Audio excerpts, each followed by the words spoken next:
मुझे अम्बाला में टीचर्स हैं सारे। अच्छा, एक शिक्षक समाज के लिए कोई गुरुजी मैसेज? अब इस समय हम सबसे ज्यादा बैठ जाए एक बात, इस बात में परेशान है कि हमारे जो बच्चे हैं वो गंदी आदतों और व्यसनों के शिकार होते चले जा रहे हैं। चाहे बच्चा हो या बच्ची हो, ये जो गर्लफ्रेंड बॉयफ्रेंड चला है और जो व्यसन चला है, उनसे हिंसक प्रवृत्तियां बच्चों में बढ़ रहे हैं। तो हमें लगता है आधुनिक शिक्षा बुद्धि को भ्रष्ट कर रही है या बुद्धि को पवित्र कर रही है। विद्या विनयम ददाति, जब विद्या बढ़ती है तो विनय, सौम्यता, शालीनता, गंभीरता, जितेंद्रियता, ये आचरण पवित्र होते हैं। आज हमारे विद्यालय में आचरणहीनता फैल रही है। अब आप इस विषय को समझ रहे हैं ना? अगर ये आचरणहीनता संभाली जा सके तो हमारी नई पीढ़ी, जो हमारे भारत का भविष्य है, इसे संभाला जा सकता है। अगर ये व्यभिचार प्रवृत्ति और व्यसन प्रवृत्ति बढ़ती गई, अब बच्चे अपने माँ बाप को जवाब दे रही है, बच्चे अपने माँ बाप की हत्या कर रहे हैं, पीट रहे हैं, मार रहे हैं, निकाल रहे हैं। ये क्या विद्या है? आप विचार करो, ये क्या विद्या है? विद्या का मतलब होता है ज्ञान।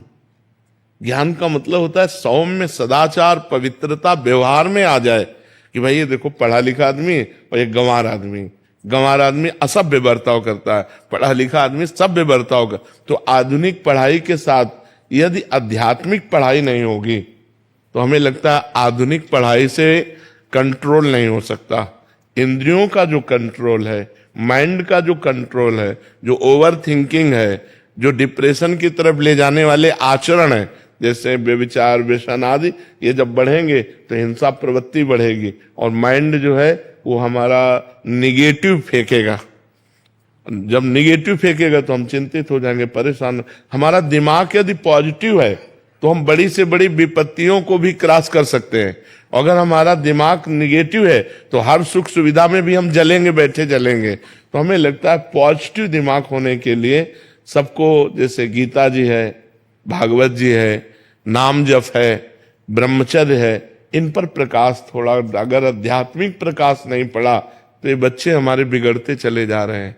आप देख रहे हैं ना कहाँ जा रही है आगे वाली जनरेशन? हाँ, क्या करेंगे ये बच्चे? हाँ, यही हमको भी चिंता हो रही है। जब हम यहाँ बैठ करके जब प्रश्न करते हैं ना बच्चे, और जब उनकी हालत देखते हैं तो हमें चिंता हो, क्योंकि हम तो संसार में जाते नहीं, लेकिन संसार अपने पास आता है। तो उसकी जब भावनाएं देखते तब लगता है कि अब जो पीढ़ी आ रही है, ये आखिरकार पढ़ लिख कर गृहस्थ बनोगे तो ये क्या पढ़ाई लिखाई है? ये क्या पढ़ाई लिखाई? तुम्हें कम से कम अपने जीवन के परिणाम को तो देख सको कि हमारा जीवन किस दिशा में जा रहा है, हमारा परिणाम क्या होगा। लेकिन ये विद्या काम नहीं कर रही। तो हमें लगता है आध्यात्मिक विद्या जरूरी है। माता पिता के चरण छूना, भगवान का नाम जप करना, पवित्र आचरण करना, ब्रह्मचर्य से रहना, जब तक ब्याह न हो जाए तब तक ब्रह्मचर्य से रहना, तभी वो आदर करेंगे आपका। अगर नहीं तो आज के बच्चे टीचर का आदर कहाँ करते हैं? कहाँ आदर करते हैं? जो गुरु के पद पर टीचर विराजमान है, बिना अनुशासन के पढ़ाई पूर्ण कैसे हो सकती है? अनुशासन चाहिए, लेकिन ऐसा अधिकार भी छिनता जा रहा है, इसीलिए उद्दंडता बच्चों में बढ़ती चली जा रही। तो हमारी प्रार्थना, जहां तक हो सके, आपकी जहां तक पहुंच है, आप बच्चों को चरित्र पवित्रता पर ध्यान दीजिए। आचरण पवित्र रहे, विचार पवित्र रहे, भोजन पवित्र